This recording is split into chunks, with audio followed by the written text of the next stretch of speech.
ജർമ്മനിയിലെ ചരിത്ര നഗരമായ നൂറംബർഗിലെത്തിയിരിക്കുകയാണ് ഞാൻ. ഇവിടുത്തെ സെന്റ് ലോറൻസ് ചർച്ചിന് മുന്നിലെ കരോലിനൻ സ്ട്രാസെ എന്ന തെരുവിലൂടെയാണ് നടക്കുന്നത്. ഞാൻ ഇവിടെ വന്നിട്ട് അധിക നേരമായിട്ടില്ല. റെയിൽവേ സ്റ്റേഷനിൽ വന്നിറങ്ങി ഇവിടെ എത്തിയതിനിടയിലുള്ള ഏതാനും കാഴ്ചകൾ ഷൂട്ട് ചെയ്തിട്ടേയുള്ളൂ. നേരം സന്ധ്യയാവുന്നു. തെരുവിൽ തിരക്ക്. പട്ടിയുമൊത്ത് സായന്തന സവാരിക്ക് ഇറങ്ങിയവരുണ്ട്. ജോലിസ്ഥലത്തു നിന്നും മടങ്ങുന്നവരുണ്ട്. ന്യൂറംബർഗ് നഗരത്തിന്റെ ഭാഗമായ ആളുകളാണിതെല്ലാം. ടൂറിസ്റ്റുകളുമുണ്ടാവാം ഇതിനിടയിൽ. ജർമ്മനിയിലും ഇങ്ങനെയൊക്കെ തന്നെയാണ് വൈകുന്നേരത്തെ ജീവിതം. കരോലിനൻ സ്ട്രാസെ ഇവിടുത്തെ ഒരു പ്രധാന തെരുവാണ്. ഇരുഭാഗത്തുമുള്ള കെട്ടിടങ്ങളുടെ താഴത്തെ നിലയിൽ കച്ചവട സ്ഥാപനങ്ങൾ. തെരുവോരത്ത് ചില പെട്ടിക്കടകളുമുണ്ട്. ലഘുഭക്ഷണം വിൽക്കുന്ന കിയോസ്കുകൾ. ഞാൻ തെരുവിലൂടെ സെന്റ് ലോറൻസ് ചർച്ചിന് മുന്നിലേക്ക് നടന്നു. ചരിത്രം ഏറെ കടന്നുപോയ ഒരു നഗരമാണിത്. 1000 വർഷം മുൻപ് തന്നെ പ്രമുഖമായൊരു നഗരമായിരുന്നു നൂറംബർഗ്. അക്കാലത്താണ് ഇവിടെ ഒരു കാസിൽ നിർമ്മിക്കുന്നത്. ഹോളി റോമൻ സാമ്രാജ്യത്തിലെ ചക്രവർത്തിമാർ പലപ്പോഴും വാസയിടമാക്കിയ കാസിലാണത്. പല വാണിജ്യപാതകളുടെ സംഗമസ്ഥാനം എന്ന നിലയിൽ 11ാം നൂറ്റാണ്ടിനും 14ാം നൂറ്റാണ്ടിനും ഇടയിലുള്ള കാലത്ത് ന്യൂറംബർഗ് വലിയ വളർച്ചയാണ് നേടിയത്. അക്കാലത്ത് ബവേറിയയിലെ ഏറ്റവും സമ്പന്നമായ നഗരവും ഇതായിരുന്നു. ഹോളി റോമൻ സാമ്രാജ്യത്തിലെ ഇംപീരിയൽ സിറ്റിയായിരുന്നു അന്നിത്. ഞാൻ സെന്റ് ലോറൻസ് പള്ളിയുടെ മുന്നിലേക്കെത്തി.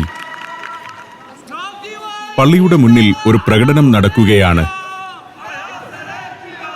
ബിജി ആസാദി എന്നെഴുതിയ ബാനർ ഉയർത്തി ഒരു സംഘം ആളുകൾ.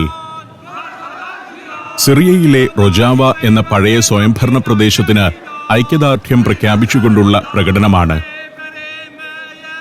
സിറിയൻ ആഭ്യന്തര യുദ്ധത്തിനിടെ തുർക്കികളും അവർ പിന്തുണയ്ക്കുന്ന സിറിയൻ വിമതരും ചേർന്ന് റൊജാവ പിടിച്ചെടുത്തിരിക്കുകയാണ്. റൊജാവയെ സ്വതന്ത്രമാക്കണമെന്നാവശ്യപ്പെട്ടാണ് ഇവിടെ ഈ പ്രകടനം. ജനാധിപത്യ സിറിയയ്ക്ക് വേണ്ടി പ്രവർത്തിക്കുന്ന the movement for a democratic society എന്ന സംഘടനയുടേതാണ് ത്രിവർണ പതാക. മിക്കവരും പല കാലങ്ങളിലായി സിറിയയിൽ നിന്നും മറ്റും ഇവിടേക്ക് കുടിയേറിയവരാണ്. യൂറോപ്പിന്റെ തന്നെ പല നഗരങ്ങളിലും ഇപ്പോൾ ഇത്തരം പ്രകടനങ്ങൾ പതിവാണ്. നേരം ഇരുളുന്നു. ചുറ്റുമുള്ള കെട്ടിടങ്ങളിലെല്ലാം വിളക്കുകൾ തെളിഞ്ഞു കഴിഞ്ഞു. ഒരു മഴ പെയ്ത് തോർന്നതേയുള്ളൂ. നല്ല തണുപ്പും വീണു കഴിഞ്ഞു. വിന്റർ ആഗമനം അറിയിച്ചിരിക്കുന്ന ദിവസങ്ങളാണ്. 2ാം ലോകമഹായുദ്ധത്തിൽ ഇതിന്റെ കുറെ ഭാഗങ്ങൾ തകർന്നു പോയതാണ്. അത് മിക്കതും പഴയ രൂപത്തിൽ പുനഃസൃഷ്ടിച്ചു കഴിഞ്ഞു. ഇവിടെ നഗരത്തിന്റെ ഒത്ത മധ്യത്തിലൂടെ ഒരു നദി ഒഴുകുന്നുണ്ട്. പെക്നിറ്റ്സ് എന്ന നദിയാണ്. മുന്നിൽ നിന്നും ഞാൻ നിൽക്കുന്ന ഭാഗത്തേക്കാണ് അത് ഒഴുകി വരുന്നത്. നദിയിലേക്ക് ഇറക്കിപ്പണിത ചില കെട്ടിടങ്ങൾ കാണുന്നു. ഹോളി സ്പിരിറ്റ് ഹോസ്പിറ്റൽ എന്ന വലിയ ആശുപത്രിയുടെ ഒരു ഭാഗമാണത്. 14ാം നൂറ്റാണ്ടിൽ കോൺറാഡ് ഗ്രോസ് എന്ന പ്രഭു നഗരത്തിന് സമർപ്പിച്ച ആശുപത്രിയാണ് ഹോളി സ്പിരിറ്റ്. പെക്നിറ്റ്സ് നദിക്ക് കുറുകെ ഇവിടെ പല പാലങ്ങളുണ്ട്. പെക്നിറ്റ്സ് നദി കൂടാതെ ന്യൂറംബർഗിലൂടെ ഡാന്യൂബ് കനാൽ എന്ന വലിയൊരു കനാൽ ഒഴുകുന്നുണ്ട്. റൈൻ, ഡാന്യൂബ് എന്നീ മഹാനദികളുടെ തടങ്ങളെ കൂട്ടിയിണക്കുന്ന 171 കിലോമീറ്റർ നീളമുള്ള കനാലാണത്. യൂറോപ്പിനെ ഏതാണ്ട് നടുകെ പിളർത്തുകൊണ്ട് അങ്ങനെയൊരു കനാൽ ഉണ്ടെന്ന കാര്യം അധികം ആർക്കും അറിയില്ല. നേരം ഇരുട്ടും തോറും നഗരത്തിലെ കാഴ്ചകൾ അതിമനോഹരമാവുകയാണ്. പെക്നിറ്റ്സ് നദിയും അതിന്റെ തീരത്തെ കെട്ടിടങ്ങളുമെല്ലാം കാൽപ്പനിക ഛായയിൽ നിൽക്കുന്നു. ഒരു ഭാഗത്ത് ഹോളി സ്പിരിറ്റ് ഹോസ്പിറ്റൽ. 6 നൂറ്റാണ്ടിനിടെ പല നിയോഗങ്ങളുണ്ടായിട്ടുണ്ട് ആ ആശുപത്രി കെട്ടിടത്തിന്. ആയുധപുര, റെസ്റ്റോറന്റ്, വൃദ്ധസദനം എന്നിങ്ങനെ പല നിയോഗങ്ങൾ. ഇത്ര നേരം ഞാൻ നടന്നതൊന്നും നഗരത്തിന്റെ ഹൃദയഭാഗത്തുകൂടിയായിരുന്നില്ല. മാർക്കറ്റ് സ്ക്വയർ എന്നൊരു ഭാഗമുണ്ടിവിടെ. അതാണ് ന്യൂറംബർഗിന്റെ ഹൃദയഭാഗം. അവിടേക്ക് നടക്കുമ്പോൾ ടൂറിസ്റ്റുകളുടെ വലിയ സംഘങ്ങൾ കടന്നു പോകുന്നത് കാണാം. തണുപ്പും ചാറ്റൽ മഴയുമുള്ള സന്ധ്യയാണ്. സമ്മർ ദിനങ്ങളിൽ ഇവിടെയൊക്കെ ജനം നിറഞ്ഞൊഴുകുകയായിരിക്കും. ജർമ്മനിയിൽ ഏറ്റവും അധികം ടൂറിസ്റ്റുകൾ എത്തുന്ന നഗരങ്ങളിലൊന്നാണ് ന്യൂറംബർഗ്. ക്ലോബൻഹോഫ് സ്ട്രാസെ എന്ന തെരുവിലൂടെയാണ് എന്റെ നടത്തം. ഇതിലെ നേരെ മാർക്കറ്റ് സ്ക്വയറിലേക്ക് എത്താം. ചാറ്റൽ മഴയുള്ളതുകൊണ്ടാവാം ഈ തെരുവിലൊന്നും അധികം ആളില്ലാത്തത്. വഴിയോരത്തെ കടകളിലുമില്ല വലിയ തിരക്ക്. നടന്ന് ഞാൻ മാർക്കറ്റ് സ്ക്വയറിലേക്കെത്തി. കാത്തലിക് ചർച്ച് ഓഫ് അവർ ലേഡിയാണ് ഇത്.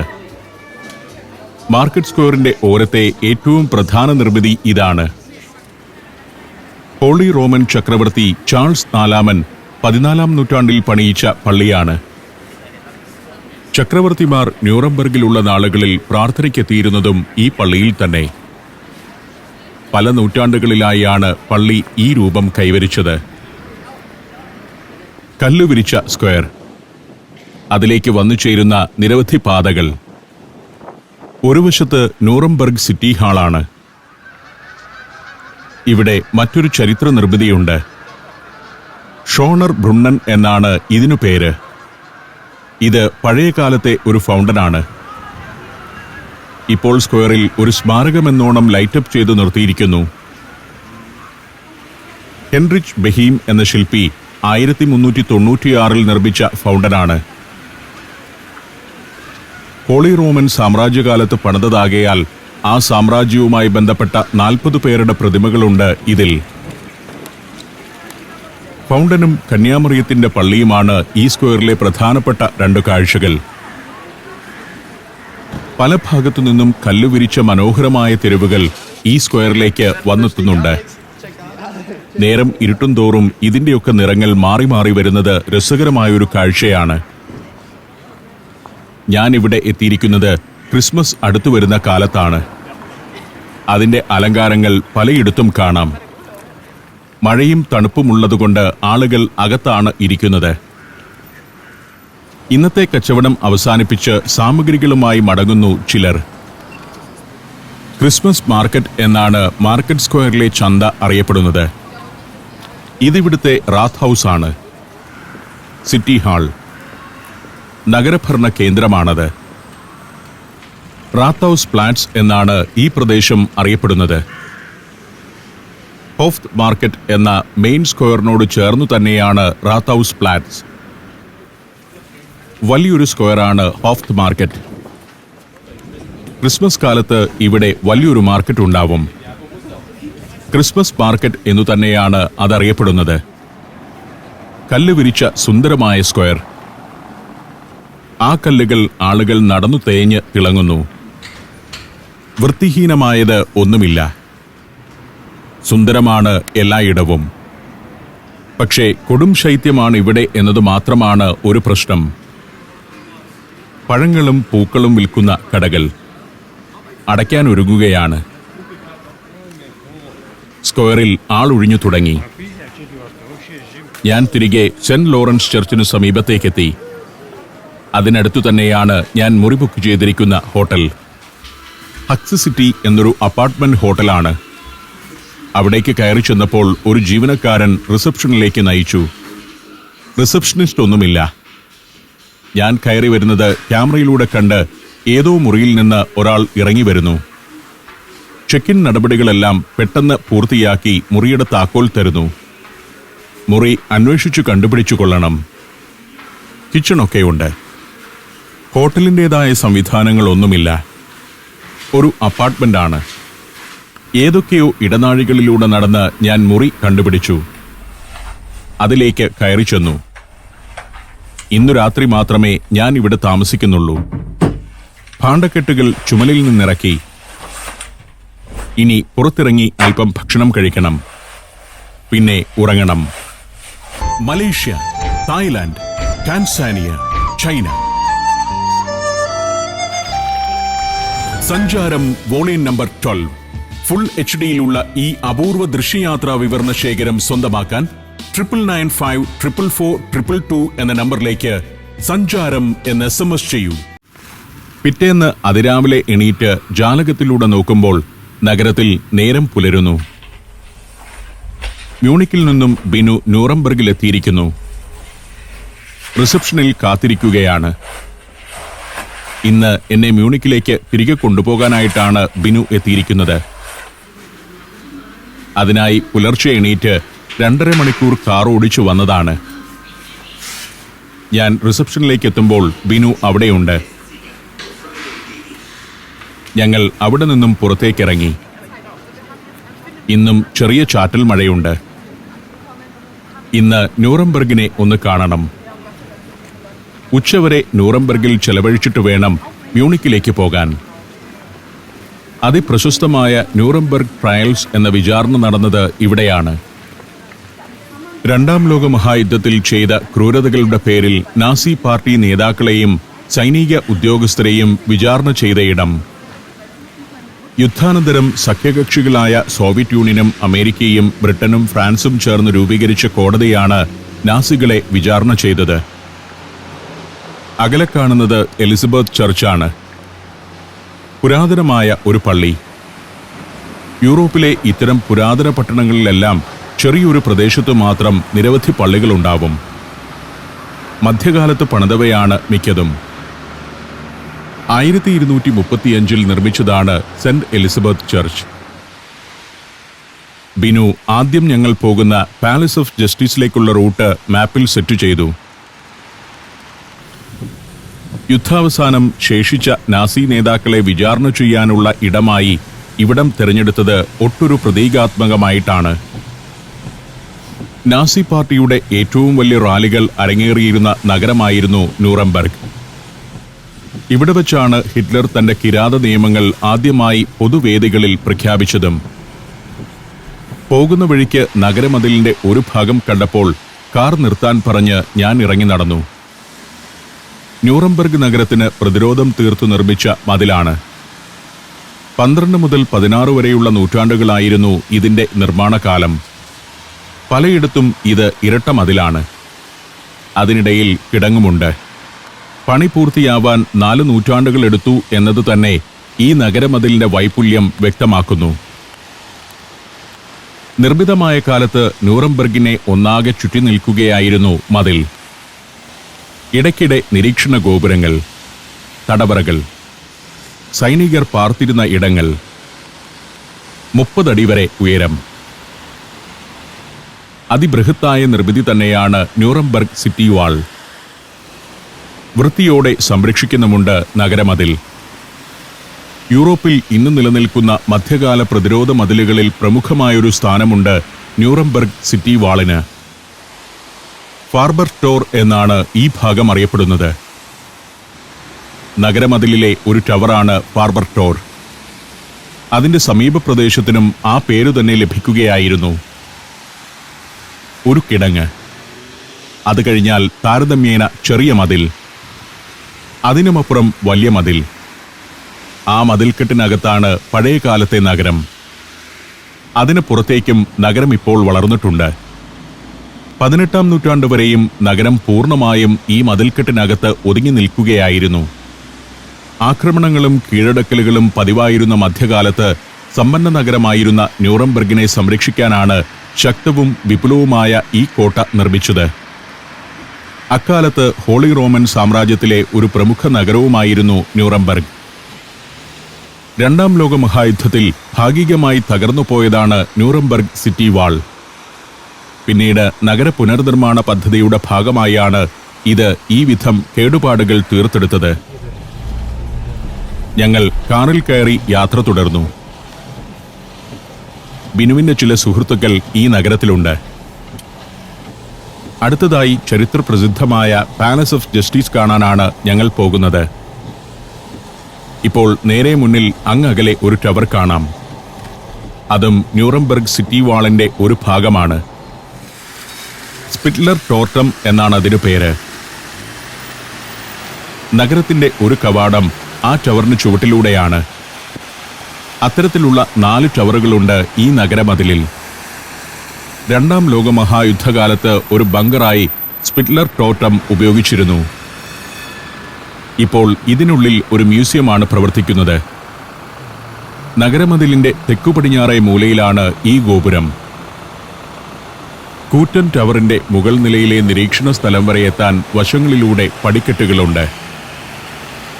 ബവേറിയൻ റോയൽ ആർമിയുടെ ആയുധങ്ങളും പടച്ചട്ടകളും മറ്റുമാണ് മ്യൂസിയമായി മാറിയ ടവറിൽ ഇപ്പോൾ പ്രദർശിപ്പിക്കുന്നത്. ഫുർത്തർ സ്ട്രാസെ എന്ന തെരുവിലൂടെയാണ് ഞങ്ങളുടെ യാത്ര.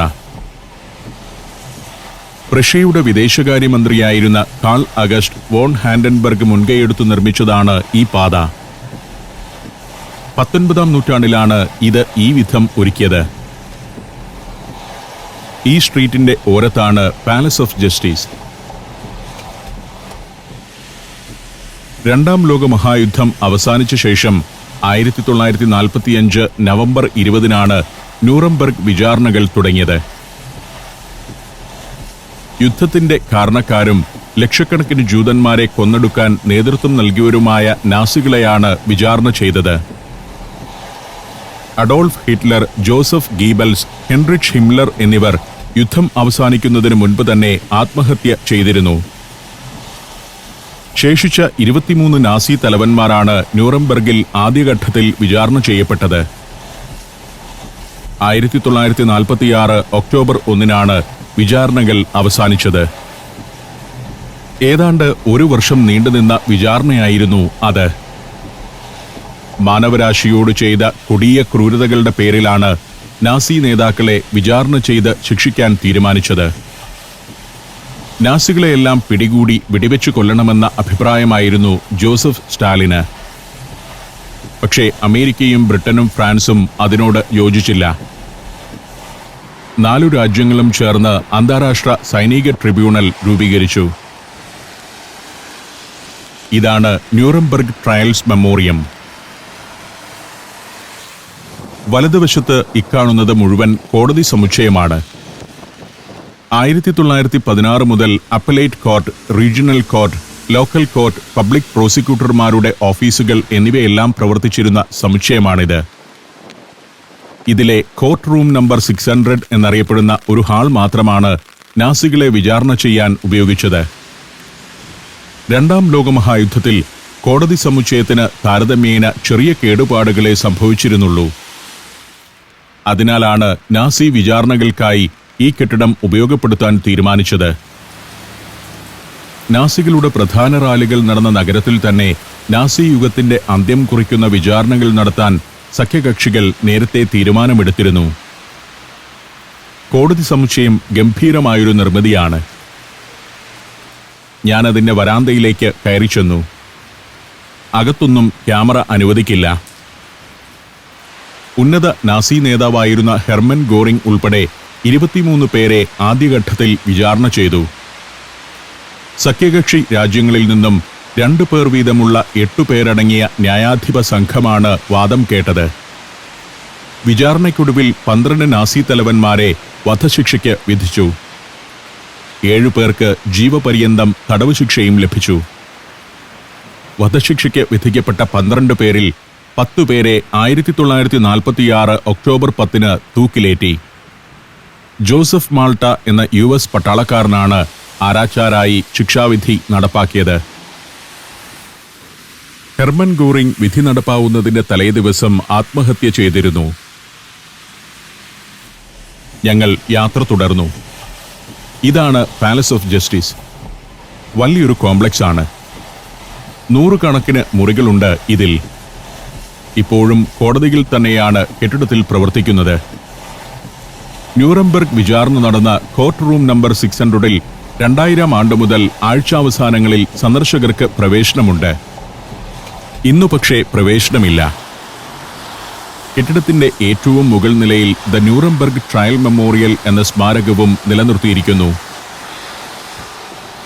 ഇക്കാണുന്നത് മാക്സിമിലിയൻ സ്ട്രാസെ എന്ന സബ്വേ സ്റ്റേഷനാണ്.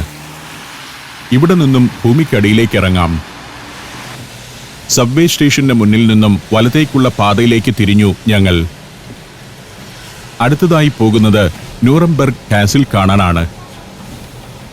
പുരാനിർമ്മിതികൾക്കൊപ്പം ഡാന്യൂബ് കനാൽ ഈ നഗരത്തിലെ വലിയൊരു ആകർഷണമാണ്. മനുഷ്യനിർമ്മിതമായ 171 കിലോമീറ്റർ നീളമുള്ള കനാൽ. അതിലൂടെ വലിയ ബോട്ടുകളും ചരക്ക് കപ്പലുകളുമെല്ലാം കടന്നു പോകുന്നുണ്ട്. യൂറോപ്പിനെ നടുകെ മുറിച്ചുണ്ടാക്കിയ ഒരു കനാലിലൂടെ കപ്പലുകൾ നീങ്ങുന്നുണ്ടെന്നത് പലർക്കും പുതിയ അറിവായിരിക്കാം. ബംഗാൾ ഉൾക്കടലിനെയും അറബിക്കടലിനെയും ബന്ധിപ്പിച്ച് ഇന്ത്യക്കു കുറുകെ ഒരു കനാൽ പണിയുന്നത് പോലെ. ചാറ്റൽ മഴയ്ക്ക് ശമനമില്ല. പാതകൾ നനഞ്ഞു കുതിർന്നു കിടക്കുന്നു. ആ വഴികളിലൂടെ ന്യൂറംബർഗിന്റെ കാഴ്ചകളിലൂടെ സഞ്ചാരം തുടർന്നു.